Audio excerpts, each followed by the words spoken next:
Alright, we are minutes away from the ending of this year's... Shut up.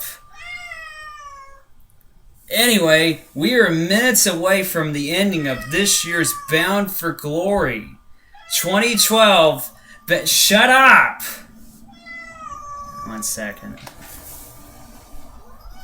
the fuck out of here.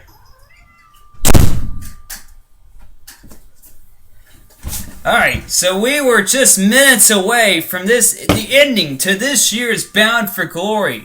I ordered it on my TV, not here. I didn't see it on some stream. No, I ordered it from my television set.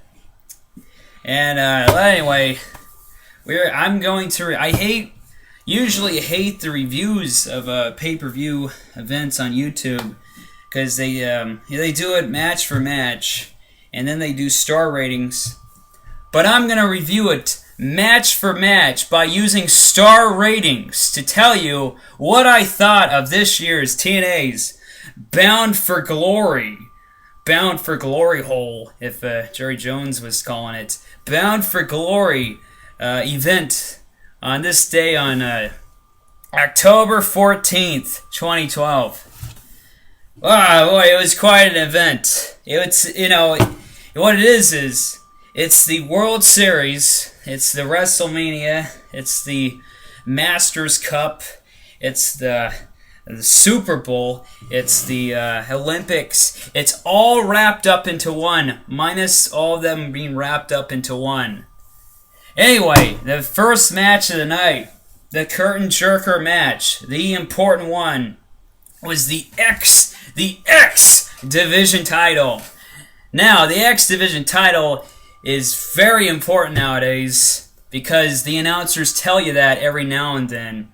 But anyway, the winner of the great X Division title match was no other than, let me check Wikipedia, Rob Van Dam defeated Zema Ion, the alcoholic drink from the mid-90s. He beat him in a incredible match. This match, I give it 520 stars out of 590. Excellent match. If you're a wrestling purist, if you enjoy your two men grappling on each other, this was a hell of a bout. Now, the next match of the night, what was it? I forget. It was Samoa Joe! That half-breed, as Scott Steiner would say. He's fat! Versing Magnus. Now, this match, this one beat the other match. Incredible bout. I lost my liquid 3 times watching this match. Excellent stuff.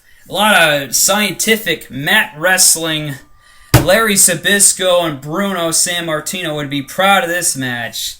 It gets 922 stars out of 312. It exceeds the star rating system.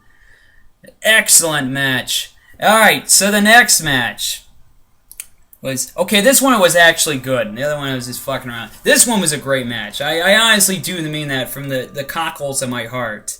It's James Storm versus Bobby Roode. Now this you don't see matches like this nowadays, because in wrestling now, no blood. You can't slice yourself and bleed on pay-per-view. That's against the rules. That's immoral. How dare you bleed during a hardcore match? That shouldn't happen. But they bled.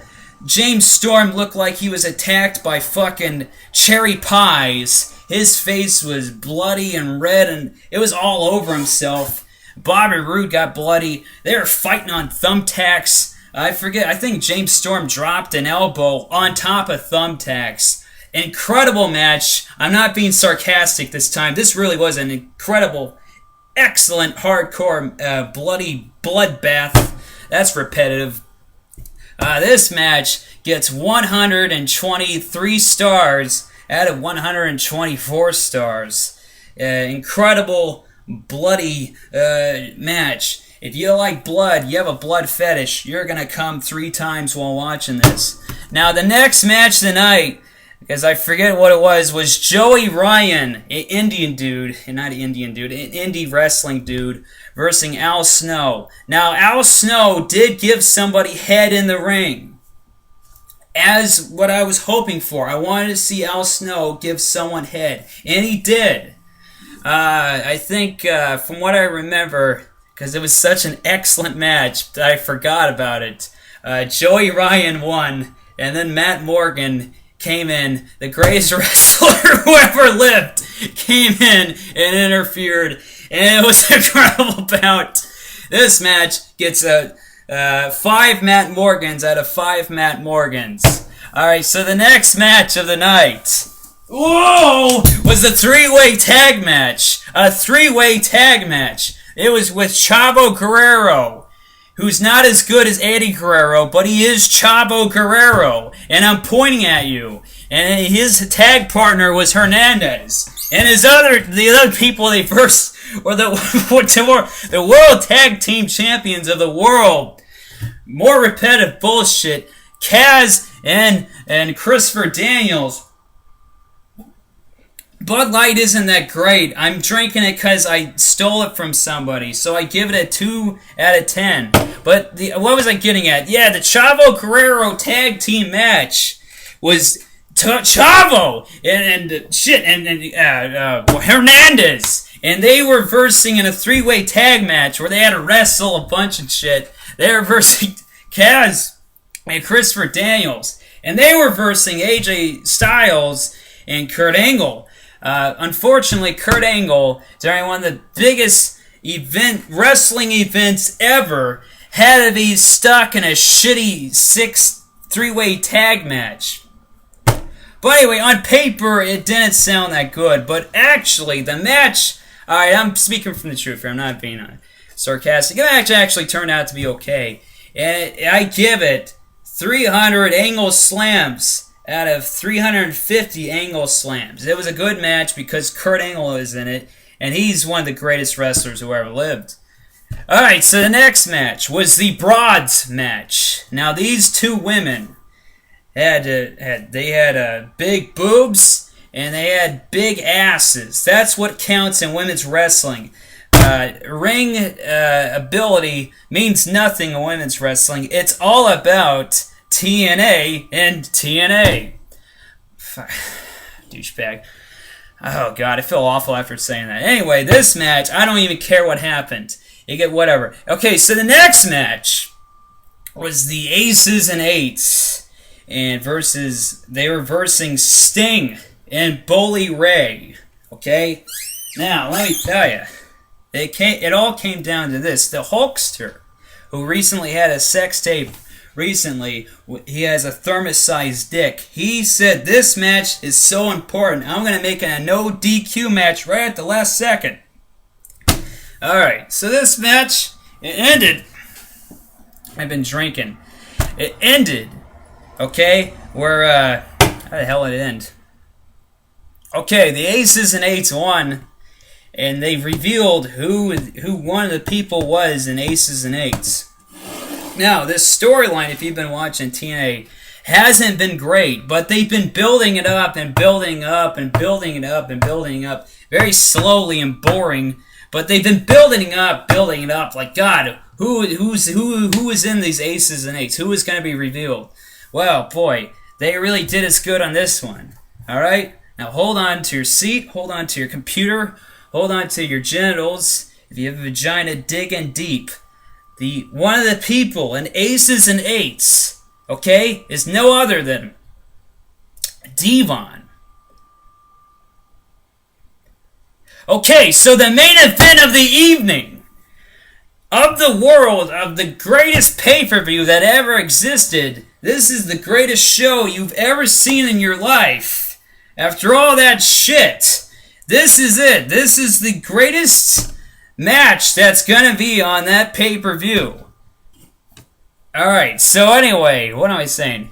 Okay, the main event was Jeff Hardy versus an indie wrestler named Austin Aries, who who is fucking under 4 feet tall, and I'm actually, look at me, I'm not a tall guy, but what the fuck, man, I'm taller than him. Anyway, Austin Aries versus Jeff Hardy.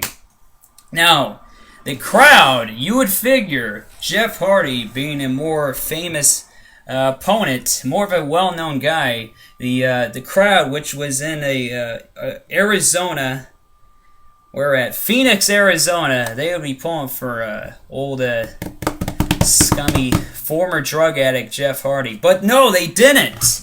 They weren't pulling for the former drug addict. They were all cheering for Austin Aries, the dumb, short indie wrestler who's not very good on promos. But all the internet people like him because that's their type, because internet wrestling fans are very gay. But anyway, they were all pulling for Austin Aries, and in the greatest match of all time.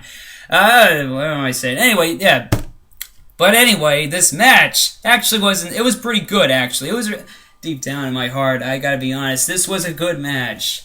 But a lot of, oh boy, this is it. That, the guy just did the move off of the top rope. This is gonna be the finish to the match. No, the guy kicks out of it. What the hell? Shit, I'm gonna throw my baby up in the air. I didn't see that one coming. No, it was a lot of that kind of stuff. But in the end, after all that stuff, after...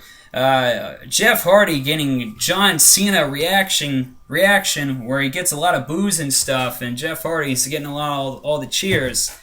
The man in the end who won the match, the man who wears face paint and wishes he was the guy from Korn, the man who won was Jeff Hardy. He won the damn main event of the evening, of the world. And that match, that gets 200 nickels out of 35 dimes. So it was a great main event. This was... boy, people are calling me about it. The phone's ringing off the hook. This was a great show. It was an incredible show. I watched it on a stream. Luckily, it wasn't an ROH stream. It didn't cut off midway.